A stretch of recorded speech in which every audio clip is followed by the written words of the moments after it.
Okay, guys, make sure to like, comment, and subscribe. Now, fasten your seatbelts. Here we go. Okay, guys, I'm back, and it is Saturday, November the 9th, and you know what that means. No, I don't either. I was asking you. I hoped one of you guys would or could tell me what it means, but anyway, it is 9:57 p.m. Eastern Time, and let's get into the news.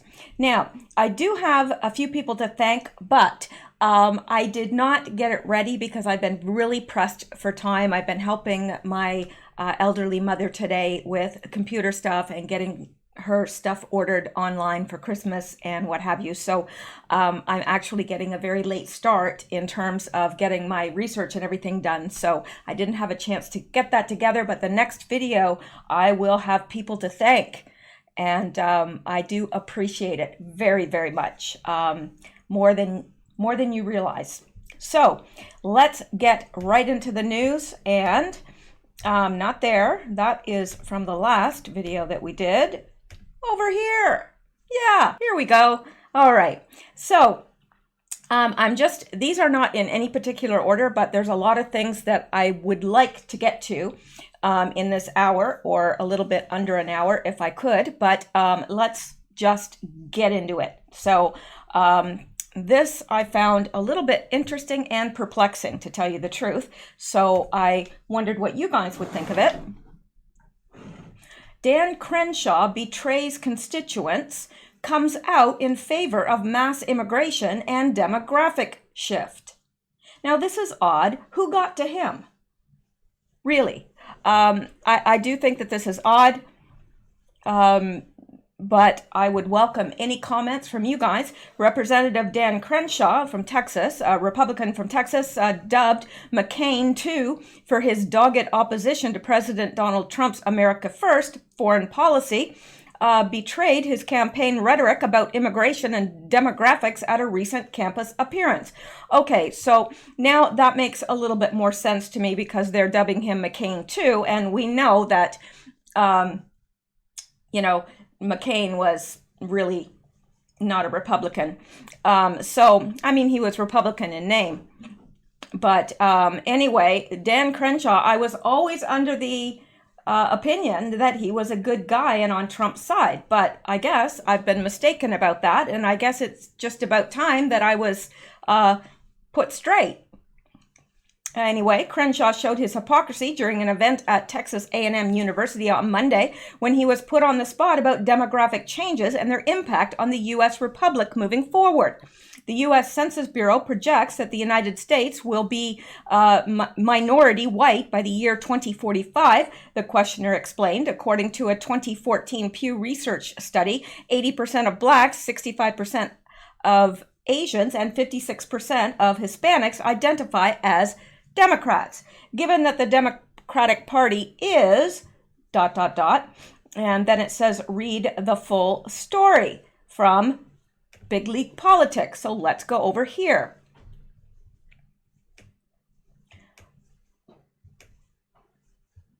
And says given that, okay, hang on.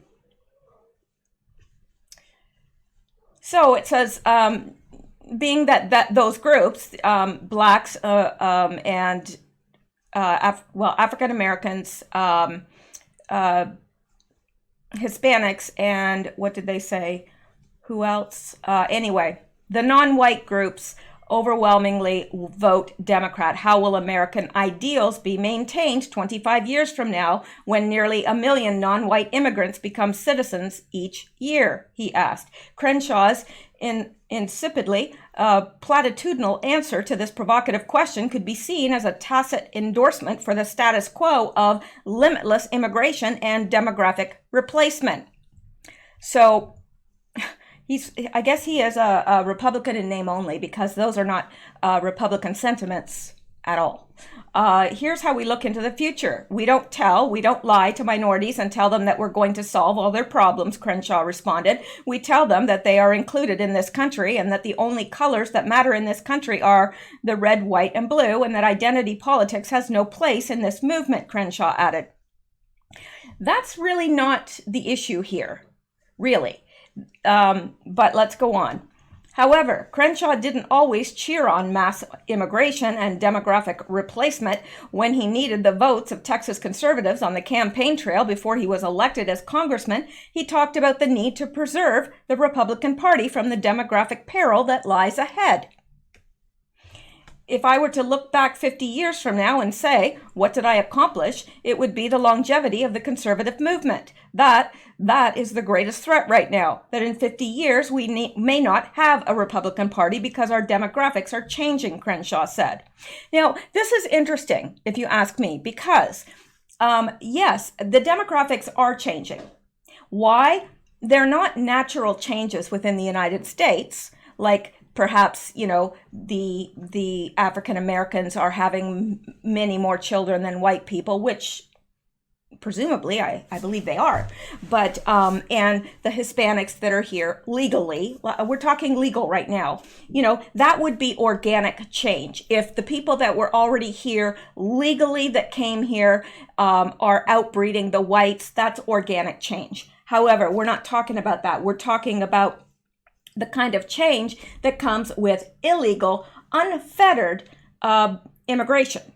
And right now, that's what we've had on the southern border. Now, it's not that way on the northern border because let me tell you, if you try to sneak over the border from Canada into the U.S., excuse me, this is like way too hot to drink, but yes, I've got my Q mug. I've got green tea in it too, which is very healthy. All right. So yeah, if you try to get over the border, from Canada there, you'll be stopped. I mean, there's a lot of even border crossings that used to not have a lot of presence, because you've got to realize that the Canadian border with the U.S. is bigger than the southern border. And it goes through a lot of wilderness where people can get across, but there's much more, they're much more observant of finding those people and dealing with it than they are in the South. That's what I find, because it's not easy to get over the border illegally in Canada anymore. So, yeah, they're wanting this unfettered immigration to come in because it replaces the demographics that are already here. And that's what we're seeing in Europe. It's what we're seeing everywhere, really, except for China and Russia, who put a stop to that. But they are wanting a one world global new world order. That's what they want. That's what we're headed towards. We've been headed that way for a lot of years now. Now, Trump, I believe, has given us a bit of a reprieve from that, because I don't think that is where he's taking us. At least I pray not. But from all appearances, it would appear that he is not. But time will tell. I don't believe he is. But you see, this is happening worldwide, and this is the reason for it, because they want the whole world equalized. They want to bring in more immigrants in here to bring our standard of living down, and they want to bring up the standard of living for the poorest countries. So they're replacing the demographics in these countries, and they are replacing them with people that traditionally would vote along socialist lines or democratic lines, what have you. So that is what's happening. So that Dan Crenshaw thinks that that's okay. Now, it's not that I'm against immigration. I am an immigrant. I immigrated to the United States legally. I paid my dues. I paid my taxes. I did absolutely everything legally. I'm not talking about legal immigration. I'm talking about unfettered, unvetted mass immigration. So it's alarming to me that he's okay with that. And to tell you the truth, if I was in Texas, I would be making a note of that. I really would. So it says, if I were to look back 50 years from now and say, what did I accomplish? It would be the longevity of the Conservative Party. Okay, we already visited that. That's what he said. when he was on the campaign trail. But as you know, a lot of politicians, what they say on the campaign trail and what they really believe and what they do once they're in office, two completely different things. So it says the two clips can be seen juxtaposed together, one after another here. So this is Sutton Reed. Congressman Dan Crenshaw is a hypocrite. In 2018, he said, in 50 years, we may not have a Republican Party because our demographics are changing. Yet, when questioned by a young conservative, he changes his tune. Identity politics has no place in this movement. Hypocrite. So let's come down a little bit here. Let's listen.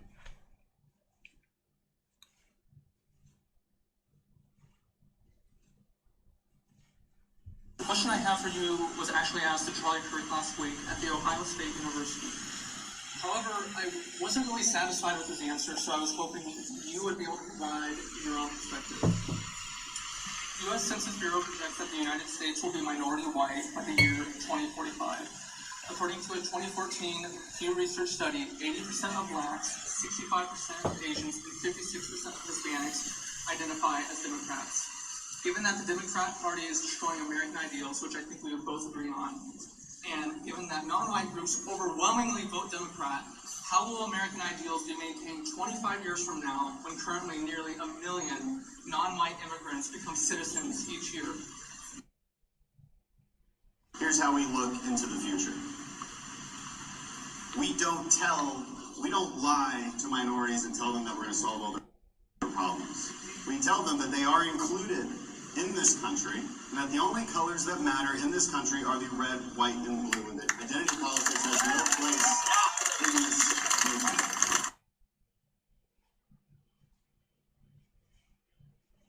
And if I were to look back 50 years from now and say, what did I accomplish? It would be the longevity of the conservative movement. That is the greatest threat to America right now. That in 50 years, we may not have a Republican Party because our demographics are changing.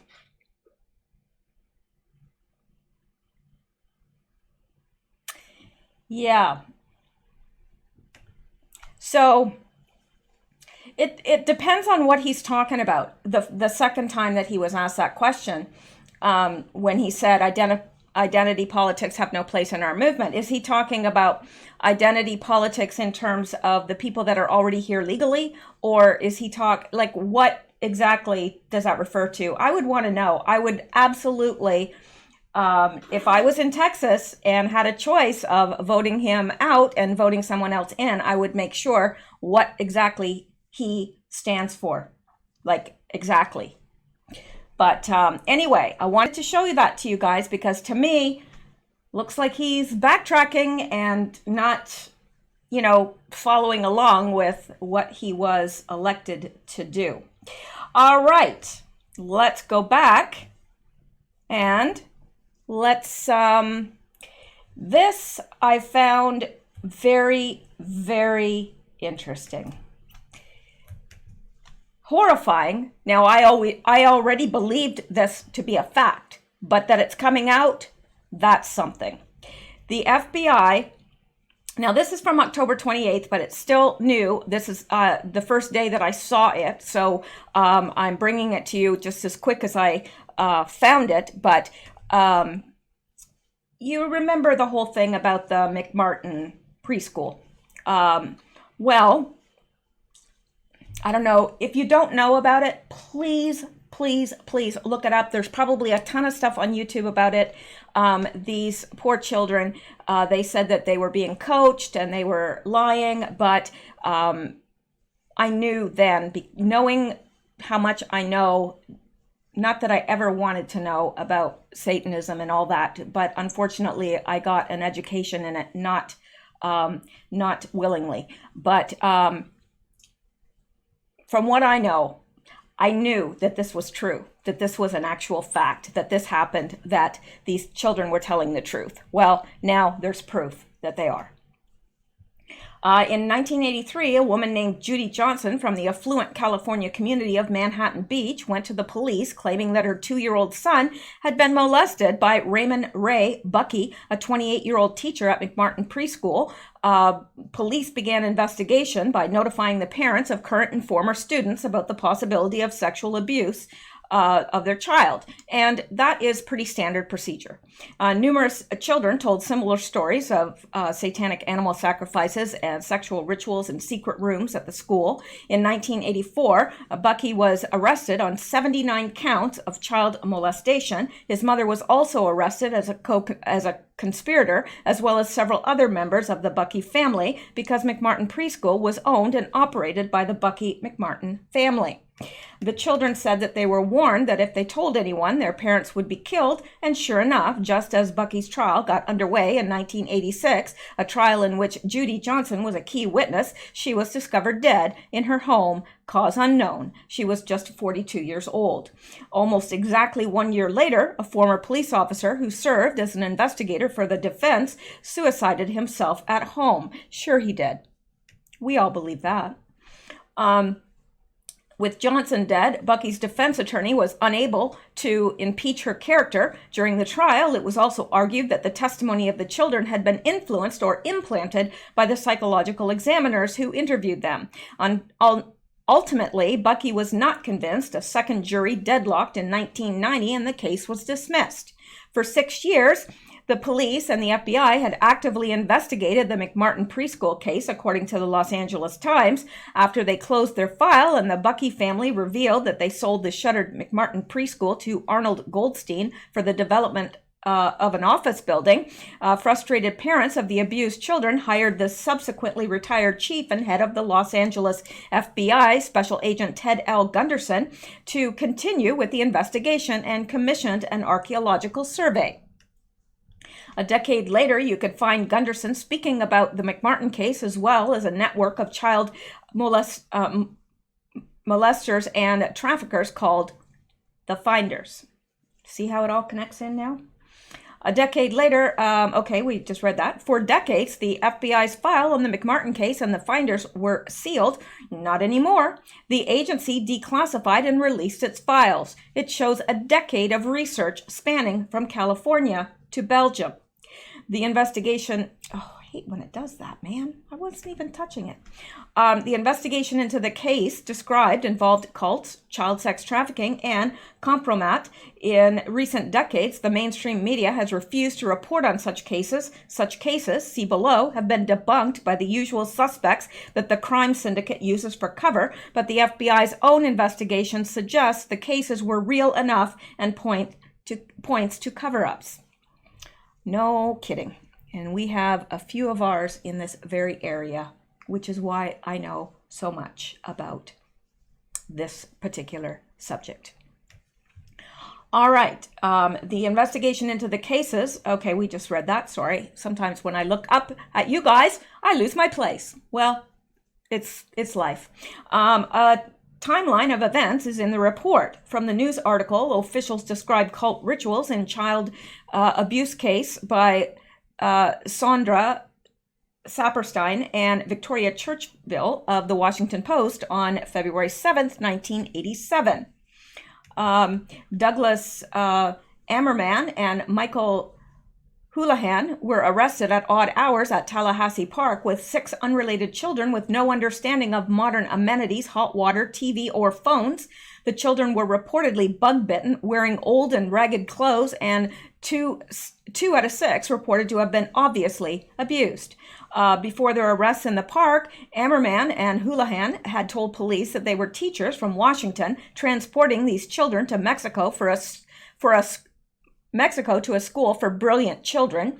According to Hunt, when police asked the men where the children's mothers were, they said they were being weaned from their mothers. What an odd response. Really. Very, very odd response. So the Finders chronology says contact of U.S. Customs by Tallahassee Police Department regarding discovery of unidentified children and adult male guardians in City Park, requested contact with Washington MPD for assistance in locating possible address and relatives of children. Address located with assistance of MPD Intelligence Division. Second address identified, 1 residence, 1 warehouse. Search warrants obtained by MPD Intel. Warehouse site of previous MPD Intel inquiry involving classified maps of underground tunnel sewer systems in Washington, D.C., which we know exist. During search warrant staging, disclosure of pending search warrant execution made by Tallahassee Police Department to local media in Tallahassee, Florida. Tallahassee media representative contacted DC media for more details. DC media reps pursue public information at courthouse, are waiting at search warrant sites for MPD search teams. Search warrants executed with MPD and 2 U.S. Custom agents, 1 at each site. FBI not involved until walkthrough on following day. Seizure of numerous documents made to include passports, telexes, computer, electronic media, correspondence, et al. See previous material for expanded description. After search warrant shut down on the first day, news reports carrying FBI press release announcing FBI as lead investigating agency. Day after, once search resumed, FBI agent from Washington Field Office, WFO, makes walkthrough of warehouse but does not examine any seized evidence. Additional search warrants executed on farm in rural Virginia. That's right, I said Virginia. With support by Virginia State Police. No federal involvement. Evidence of satanic cult ritual discovered. Based on observed documents, customs agent unsuccessfully attempts to gain access to evidence for detailed analysis for use in investigating possible export, Neutrality Act, Mann Act, and child pornography violations. Pages 4 to 10 show the finders were caught many times, but various prosecutors declined to press charges. Can't imagine why, can you? FBI, the U.S. State Department, and others helped cover it up every time. On page 39, we learn of a request that the FBI review original first-hand documents on the finders instead of relying on previous agents' summaries or review reports. Permission would be required to see direct evidence. During a meeting at the DOJ with Section Chief Bergasser and DOJ Attorney, name redacted, on 10/28/93, it was pointed out that a written request from the FBI or DOJ would be required before any records could be obtained from DOS.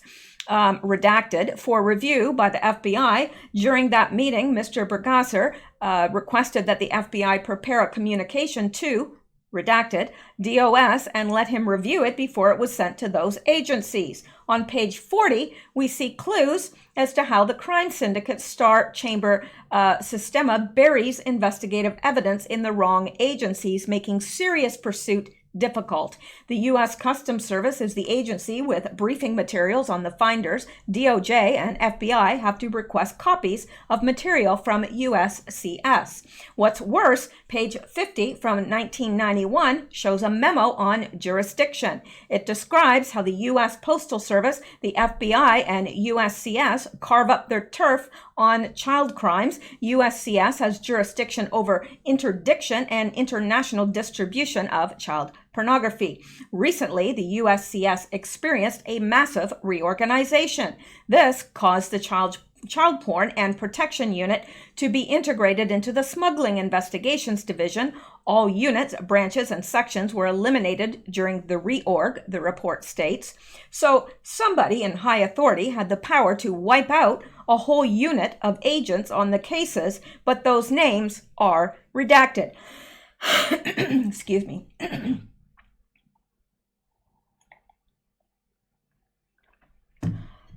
Next, we learn that several congressional committees were sniffing around and that a never-aired documentary was in the works. The story of what happened here has fallen down the memory hole. Concerning these allegations to DOJ, He is concerned that several congressmen, subcommittees may be looking at the Finders matter and that the TV documentary 48 Hours plans to air a segment on it. But this document ties in and confirms. After the imposition of prison sentences on both, and names are redacted, became convinced that numerous other children had been abused and that the abuse was part of a large, well-organized scheme. Subsequently, name redacted, has attempted to interest congressional members and the USCS in his efforts to enhance efforts in the area of child sexual abuse and investigating claims of organized sexual abuse. During October 1993, name redacted, met with United States Congressman Rose from Florida to discuss allegations concerning a group known as Finders. Both Congressman Rose and name redacted subsequently provided information concerning these allegations to the DOJ. On page 46, I know that this is long, but it ties into so much with what we're dealing with right now that it's important. And it's important that you know, because the mainstream media blasted this all over, that it was all a big hoax and these kids had been coached and everything else. I knew then that it was true. I knew it in my heart because there was too much of the child's testimony that rang true to me. So this is important to know that this stuff that we've been told are hoaxes and, oh no, they're real. They're real. And it ties into everything else that we're discovering right now. On page 41, the FBI report contains a link to a Washington Post article in which neighbors of one sketchy property said that the residents were a close-knit group of feminists who liked to help people and were not a cult.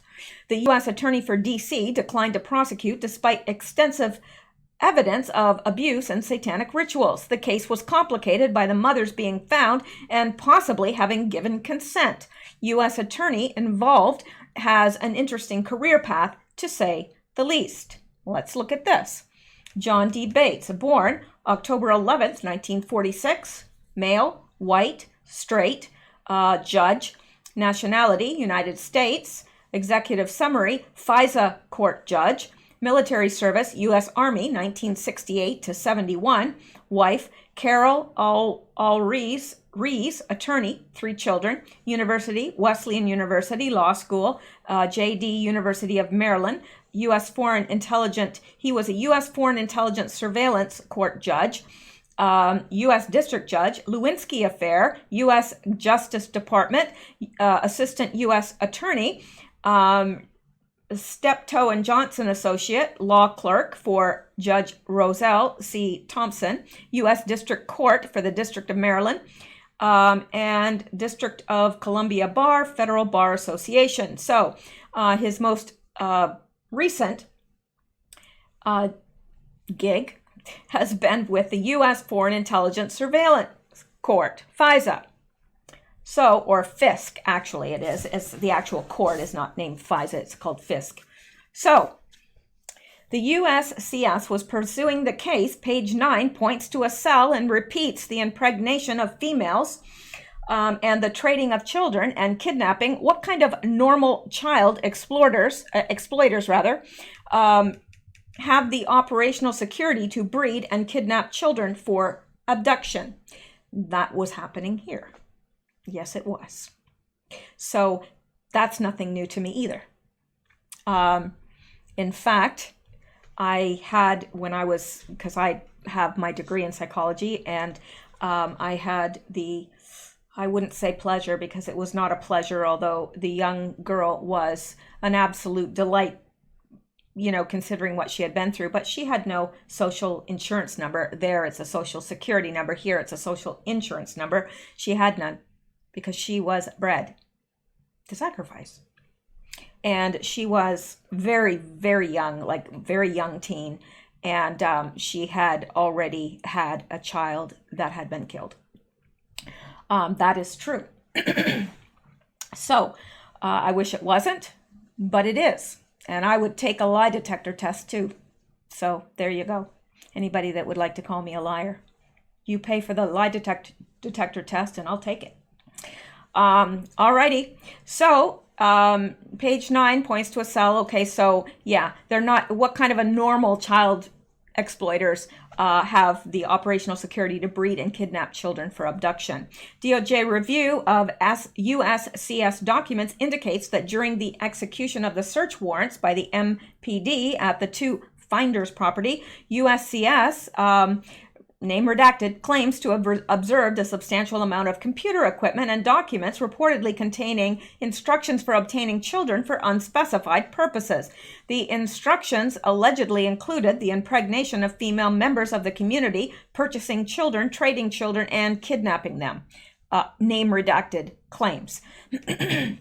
On page 68, a DC police investigation concluded that a CIA employee, 1950 to 1979, was a member of the Finders. At approximately 15:30 hours on February 18th, 1987, detective, name redacted, spoke with S.A., name redacted, reference any contact the members of the Finder may have had with the agency. S.A., redacted, was guarded but frank in his responses. He confirmed that, redacted, Isabel, now deceased, was an employee of the agency from 1950 until 1971. Note, likely Isabel Petty, Marion David Petty was the leader of the cult. And this is her, Marion David Petty, who retired from the Air Force in 1956 and defined himself as a political powerhouse, was the guiding light of the cult. He denied any connection to the CIA, yet his late wife was an employee of the agency, and his son was a veteran of Air America. You know what that is. A certain kind of courier for certain kind of drugs. Confidential sources told police the Finders conducted brainwashing sessions and explored Satanism. Police in Tallahassee were called off the case after Dr. Greenberg examined the children and found no evidence of physical harm. Nonetheless, two Florida policemen stood by their statements that they'd found visible evidence of sexual abuse. The original file, the original arrest file, as one investigated Treasury agency complained in an internal report, was classified secret and not available for review. Customs Service agents in Washington discovered that the group's premises, directions for kidnapping children and photographing them, yet the case was gutted largely due to Dr. Greenberg's denial that children could possibly be used by an occult group with an active interest in mind control programming.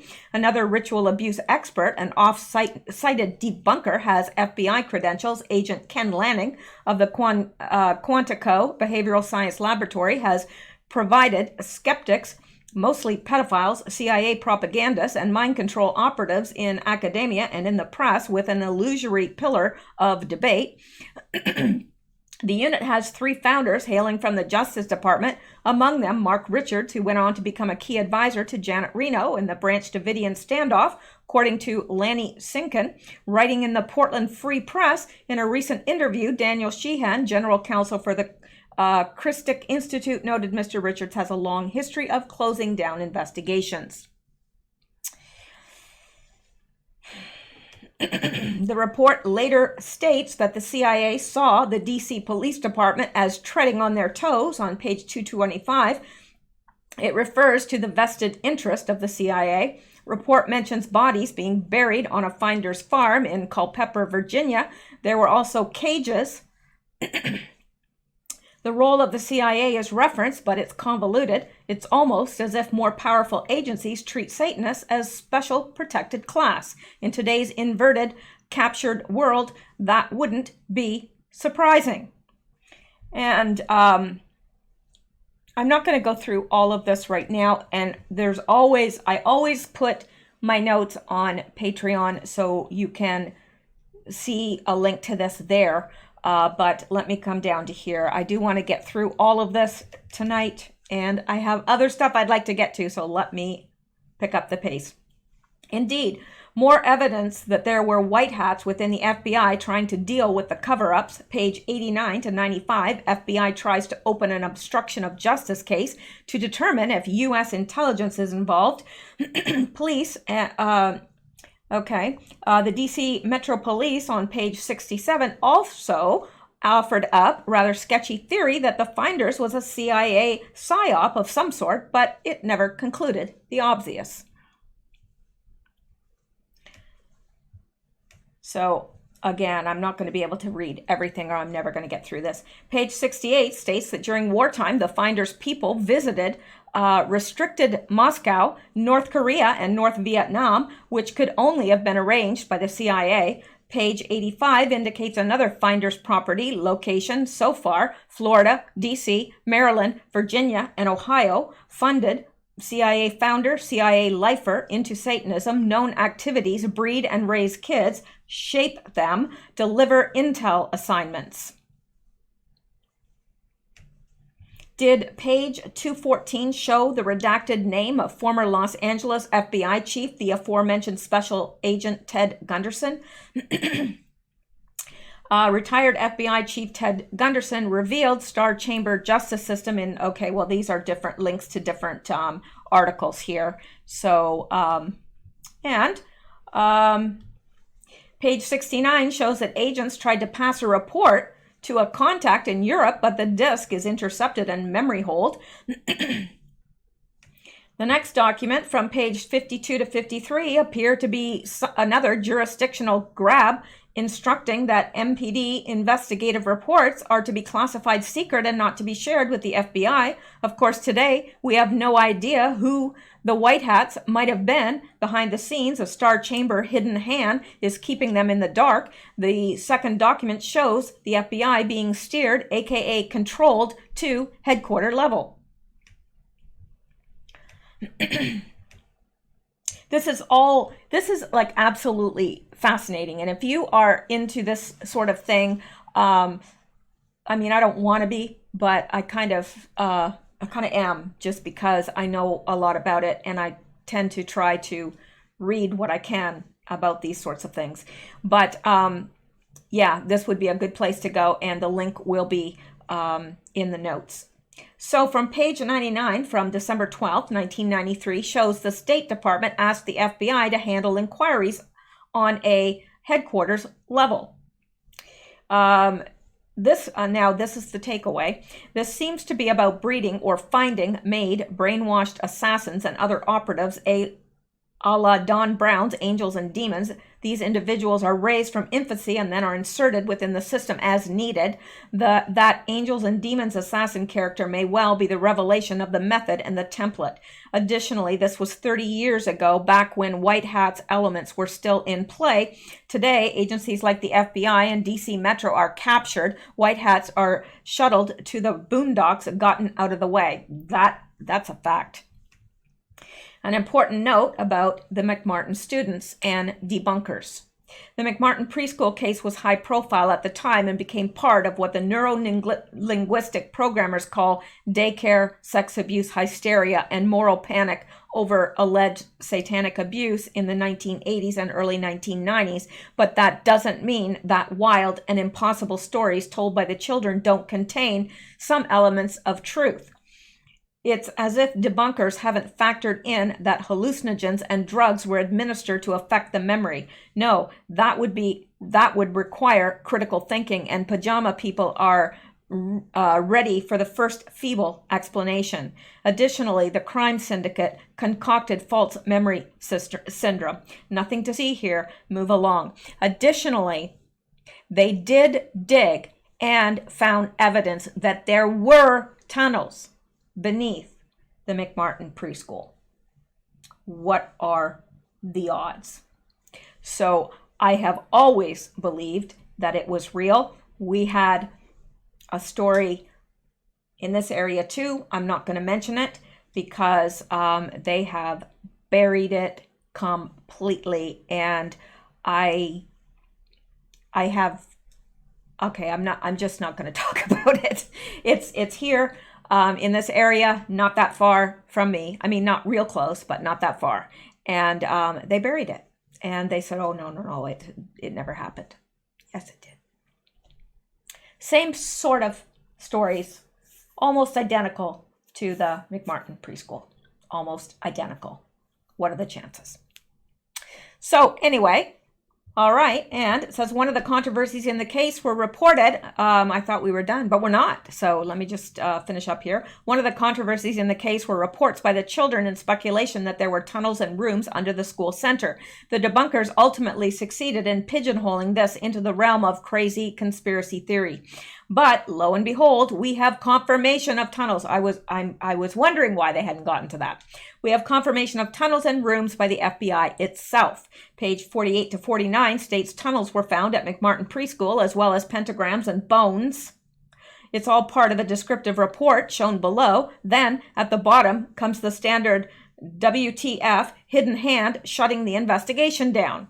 Page 172, ritual goat sacrifice with 2 children. Due to severe time constraints, our archaeology team was unable to further explore the extent of the tunnel networks above documented through photographs, notes, graphs, diagrams, and charts. And it's here, and this is actually interesting. 45-foot tunnel, 9-foot wide subterranean entrance found under the west wall of the dog room. And classroom 4, redacted classroom, avocado tree roots cut on both sides of the entrance, Disney bag, copyright 1982, found 4.5 feet below the classroom floor, and 3 inches to 6 inches from entrance and under foundation classroom 4, tunnel proceeding south, then east, 45 feet through classroom 4 and 3 and north, and then east, 10 feet within classroom 4. Tunnels were 30 inches wide, 44 inches to 46 inches deep, with top of the tunnel 30 inches under the classroom floor. The flooring between classroom 3 and 4 was arched where the tunnel passed underneath, and 12 inches shorter in depth at this location than the same footing 12 feet to the north. 4 large upright containers were found in the tunnel under the arch, obviously hand-placed. A 9-foot wide chamber was found along the tunnel under classroom 4, top of chamber and top of sections of the tunnel, and layers of plywood covered with, okay, well, let's go on here because this is, okay, other significant facts. A small white plastic plate with 3 pentagrams hand-drawn on top of light green paint was found by the archaeologists in the stratified dirt in the play yard. Per historical archaeologists, pentagrams were hand-drawn by an adult and not part of the manufacturer's design. Many of the artifacts found, whose analysis will be released upon completion of tests, no doorknobs were on classroom 3, door only, a deadlock bolt. Yeah, who deadbolt locks children into a classroom? I'd like to know that, because I'd like to hug them really tight around the neck. Really, really tight. Each classroom has had an on-off light switch labeled fire alarm. System did not connect to fire station, but was used as an alert within the school. More than 2,000 artifacts were found under the school floor, including over 100 animal bones. Due to severe time constraints, our archaeological team was unable to further explore. Yeah, time constraints, right. Okay, so there you go. Now, that is alarming, and I don't care who you are. If you don't find that alarming, then you must be dead. Check your pulse.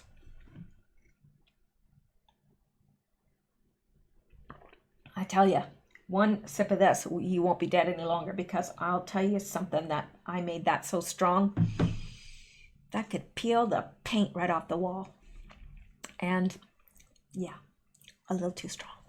Okay, now let's go back. And I have severely cut into my time here, but I did think that that was important. Otherwise, I wouldn't have covered it. All right, now let's go here.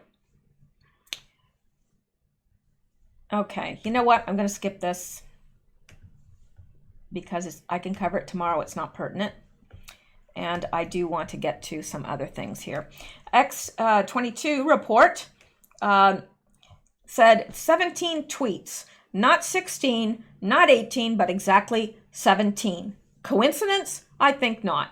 And this, he is responding to The Hill.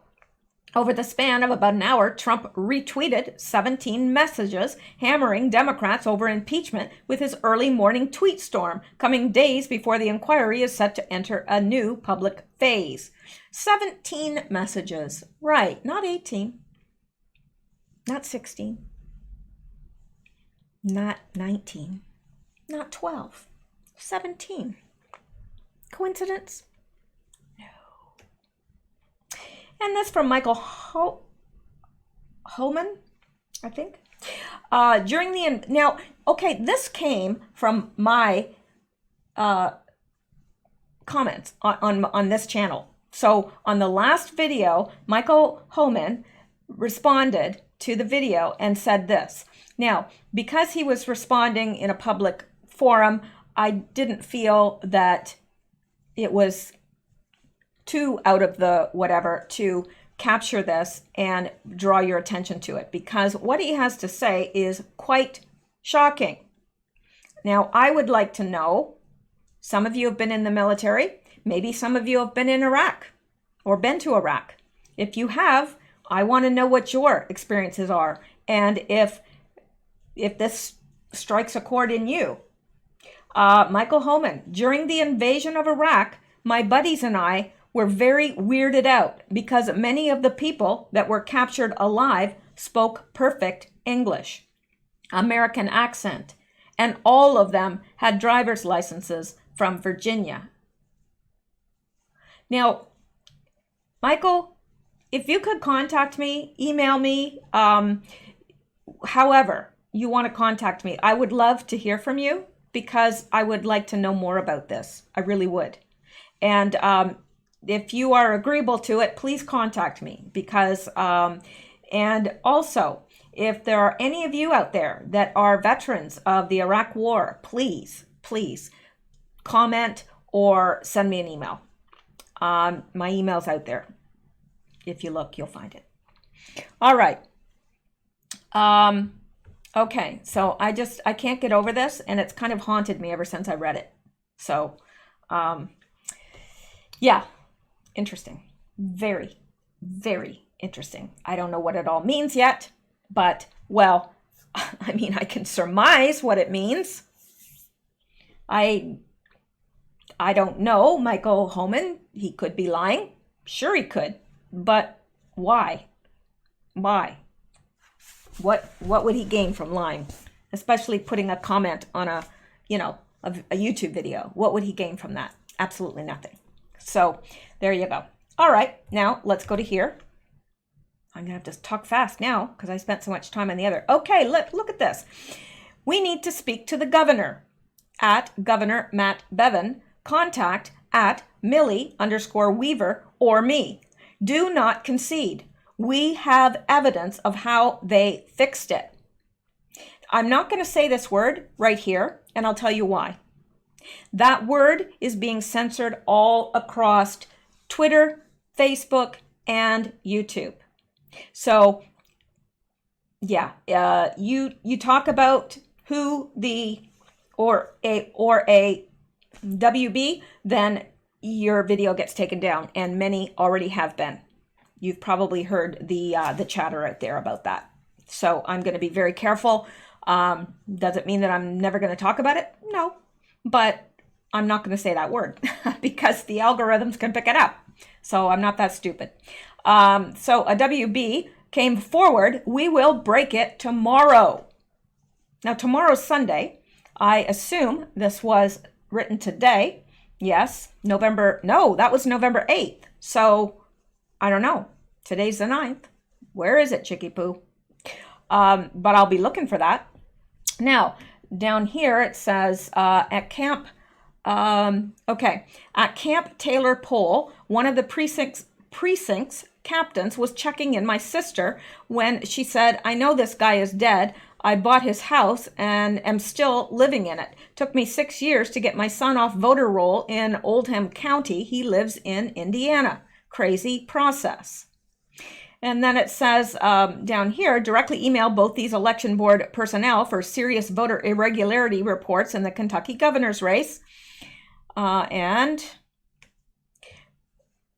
I'm just seeing down here if there's been any follow-up on who or what evidence she has. Another follow-up Here is more proof of Kentucky voter fraud confirmed live on CNN by deleting 560 votes from Matt Bevin and giving 560 votes to Bashir. I'd love to know how a candidate can lose votes. Even more concerning, Bashir gained the exact votes Bevin lost. Yeah, I'd like to know that too. That's not possible. I don't know if they're really talking about it here or not. Hang on.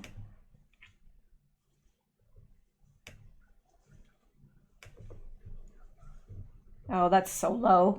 I mean, you'd have to be a dog to hear that. You know, their ears are very sensitive. So I don't know, but I'm going to stay on top of this.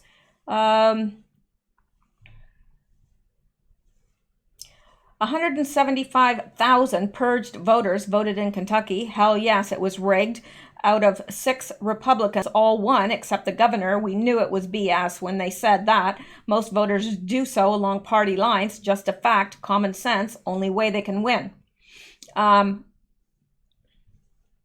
and it says, why take them out when you can just lose the mail? Done after delivered, postmarked. Terrible. Yeah, I'm just seeing if there's anything.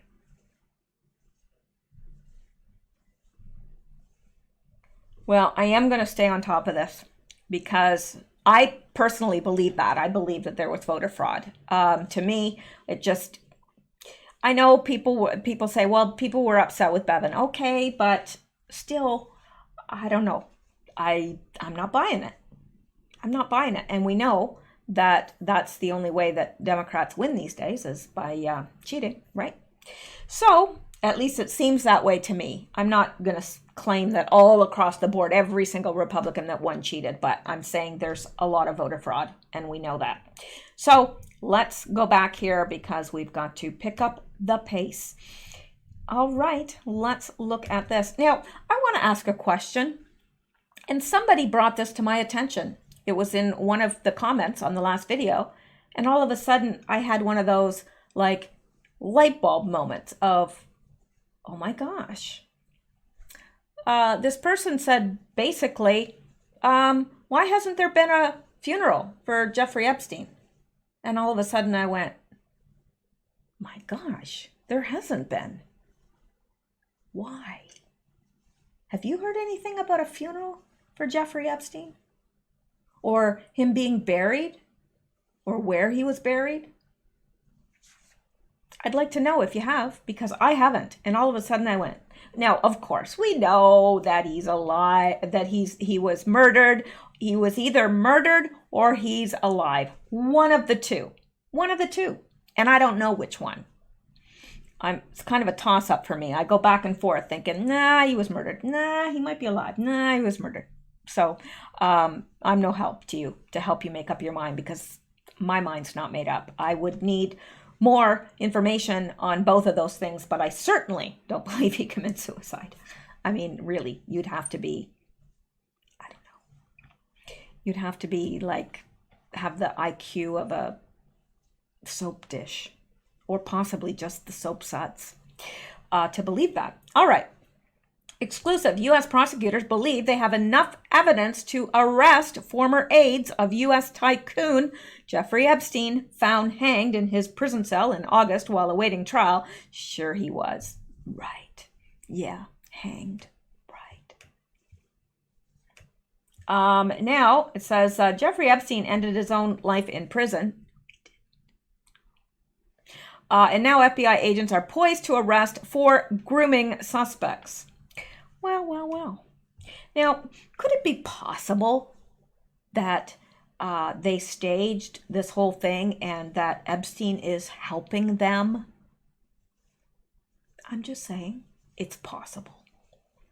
FBI agents are poised to arrest at least 4 people alleged to have groomed underage girls for Prince Andrew's pedophile friend, Jeffrey Epstein, a legal source said. But the insider said Andrew was not among the suspects. One of Epstein's alleged victims, Virginia Giuffre, has claimed the financier trafficked her to Duke of York and she had sex with him when she was 17. The prince, 59, has called the claims false and without foundation and said he was appalled by Epstein's alleged crimes. Right. It was revealed U.S. prosecutors believe they have enough evidence to arrest former aides of the U.S. tycoon 66. All right. The source said they are ready to ask a judge to issue arrest warrants, which will, I understand, be acted on immediately. The FBI is targeting those suspected of being involved specifically in the recruitment of underage girls in America, Britain, and even Brazil. If convicted, they could face life behind bars. Well, I should hope so, at the very least. The insider added, I doubt any will be offered the opportunity of a plea bargain deal based on the gravity of the offenses and high profile of this case, but some could be handed less severe sentences if they cooperate. Who knows how far up the food chain the investigation will eventually go? I have no doubt there will be less significant players willing to drop the hammer on those above. Yes, I would think so, because, yeah, well, we know some of the people involved. So, let's go back and come down here.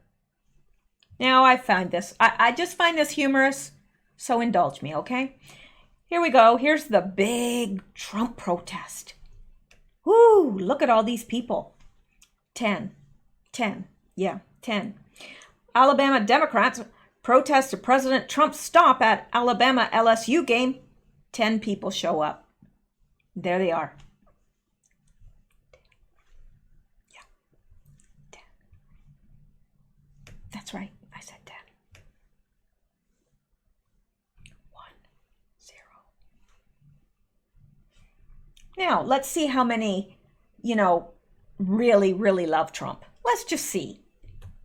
I'm just saying, let's see. I mean, they say everybody hates Trump. That's what they tell us. Oh, wait a minute. What's this?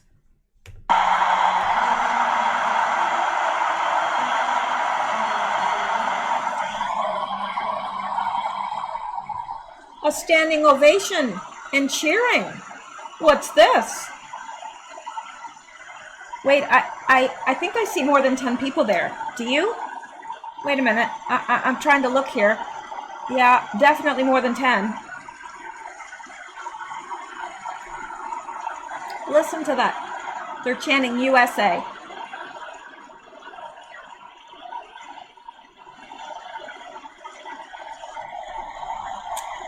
Yep. Lots of cheering there. I don't know. I can't even wager a guess how many people are in that stadium, because I don't know how many people it holds, but it's packed. It's packed, and they're all on their feet cheering for Donald Trump. And then we have this, the big protest. 10. I thought you might get a kick out of that. I did. Okay, now let's look at this, because this is just about the most ridiculous thing you'll hear all day. Yeah. Eric Holder considers jumping into 2020 presidential primary. Oh, he must be in a pack of trouble. He wants to get in now so that, so that Trump can't say anything about him. Because it'll be a rival. Like, Eric Holder of Fast and Furious fame.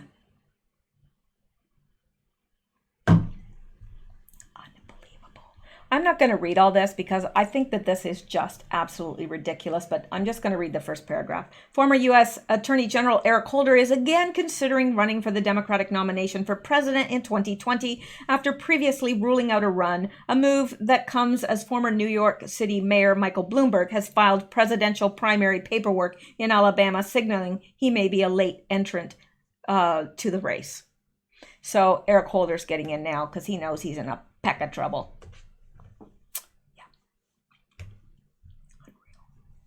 I don't know what to say about that. It's so ridiculous. It's ridiculous. That's all I'm going to say. Okay, let's look at this now. Republican list of witnesses for impeachment hearing. Today's news, hot off the press. what is it about this guy? Every time I look at him, I think like, oh, do. He's just like, he's a caricature of himself. Like you couldn't make a caricature of him because he is one. Do you know what I'm saying? You can't make this stuff up, people. House Republicans plan to call Hunter Biden. Who? Yeah, Hunter Biden. Oh, he's a paragon of virtue, that man. The Ukraine WB and a range of other witnesses to testify in the upcoming public Trump impeachment hearings, according to a witness list obtained exclusively by Fox News. Click on the image below to read the letter here. Yeah, I don't really want to read the letter, but nah. I just want to get to the witnesses. Or who is this? Who's this? Who is writing this here? Let me see here. The Congress is writing this to the Honorable Adam Schiff. Dear Chairman Schiff, in March 2019, prior to unilaterally initiating an impeachment inquiry in the House of Representatives, Speaker Pelosi said that the impeachment is so divisive to this country that unless there's something so compelling and overwhelming and bipartisan, I don't think that we should go down that path because it divides the country. Today, 8 months after Speaker Pelosi's statement, there is bipartisan opposition in the House of Representatives to pursuing impeachment. Undeterred, Speaker Pelosi and you now plan to move your one-sided and purely political impeachment inquiry from behind closed doors to open hearings next week. Speaker Pelosi promised the impeachment inquiry would treat the president with fairness. You have failed to honor the Speaker's promise. During the committee's last open hearing, you fabricated evidence out of thin air to portray President Trump's telephone conversation with President Zelensky in a sinister light. During your closed-door proceedings, you offered no due process protections for the president. You directed witnesses called by the Democrats not to answer Republican questions. You withheld deposition transcripts from Republican members. You selectively leaked cherry-picked information to paint misleading public narratives about the facts. You misled the American people about your intentions with the anonymous whistleblower, earning you 4 Pinocchios from the Washington Post. And that's bad. When the Washington Post calls you a liar, gives you 4 Pinocchios, boy, you're really something. Your actions have greatly damaged the integrity of the Intelligence Committee and any legitimacy of your impeachment inquiry. Americans see through this sham impeachment process despite the Democrats' efforts to retroactively legitimize it last week. The resolution that Democrats passed last week over bipartisan opposition limits the rights of minority members beyond those prescribed in the House rules and prevents minority members from fully and fairly participating in the proceedings. While in traditional hearings, the minority is permitted the ability to call a witness, the resolution only allows minority members to suggest a witness list and requires them to provide a detailed written jurisdiction of the relevance of the testimony of each requested witness. The minority members must identify all potential witnesses we wish to call before knowing the number, topics, or scope of hearings you intend to convene. The Democrats' impeachment process against President Trump is a drastic departure from bipartisan precedent for presidential impeachment proceedings. To provide transparency to your otherwise opaque and unfair process, and after consultation with Ranking Member Jim Jordan and Ranking Member Michael McCall, the American people deserve to hear from the following witnesses in an open setting: Devin Archer, former board member of Burisma Holding; Hunter Biden, former board member of Burisma Holding; Alexandra Chalupa, former Democratic National Committee staffer; David Hale, Undersecretary of State for Political Affairs; Tim Morrison, Senior Secretary Director for European and Russian Affairs on the National Security Council, to testify on the same panel as Lieutenant Colonel Alexander Vindman, assuming you request Lieutenant Colonel Vindman to testify. Nellie Orr, the former contractor for opposition research firm Fusion GPS. Ambassador Kurt Volker, the anonymous WB, whose secondhand complaint initiated Democrats' impeachment inquiry. All individuals relied on by the anonymous WB in drafting his or her secondhand complaint. We expect that you will call each of the witnesses listed above to ensure that Democrats' impeachment inquiry treats the president with fairness as promised by Speaker Pelosi, because the Democrats' resolution unfairly restricts minority rights, and because you have provided no information about which witnesses you may invite to testify at future hearings not yet scheduled. We reserve our right to request additional witnesses if necessary as you announce additional hearings. Your failure to fulfill minority witness requests shall constitute evidence of your denial of fundamental fairness and due process. Devin Nunes, Ranking Member, Committee on Oversight and Reform. So that is good news. And where did we go here? How do I get out of here? Blah, blah, blah. Well, I guess I have to hit the back button, don't I?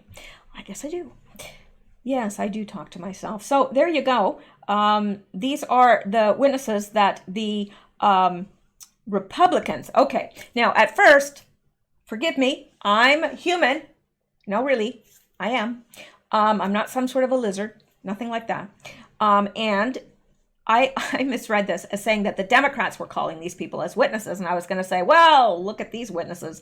But no, if the Republicans are calling them, that's quite another issue, because they will be cross-examined stringently, as I would hope. So there you go. That's good news. And I am running out of... and Trump...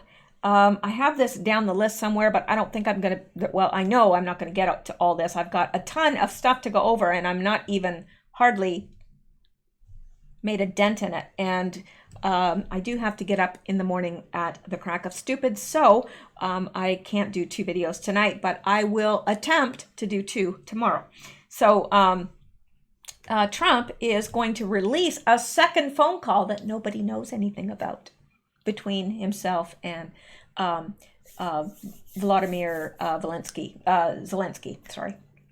Yeah, so that will be interesting, won't it? You wouldn't think that he would release it unless it supported his claim that there was no quid pro quo, right? Well, that's what I would assume. And this from Cyclops. Breaking.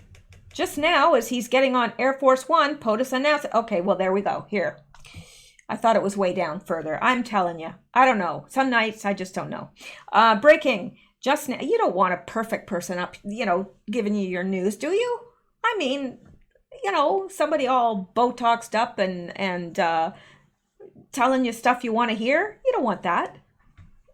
Well, maybe you do. I don't know. Breaking just now, as he's getting on Air Force One, POTUS announces he's releasing a transcript of second earlier call to the Ukraine president before Schiff's hearings start on Wednesday. I love me some President Trump, I'll tell you. I love me some President Trump. I do. The man's brilliant, and he's brilliant. He waited to release this. He's had this the whole time and said nothing. Just waiting for them to paint themselves into a corner, which they have. You gotta love that man. I do. I think I do. Not in that way, not in a romantic way. He's doing the right thing for America. And then Cyclops down here says reporting is that this will happen on Tuesday. Have a great weekend, Schiff. And it says always lurking.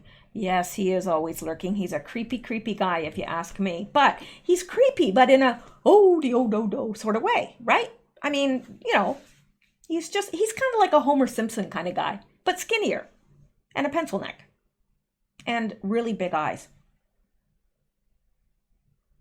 Like he's had way, way too much caffeine or speed. I don't know what he's on, but he's on something. All right. So I'm going to leave it for there. It's only after 11. Let's see if there's anything else I can cover. Ba-doom, boom, boom.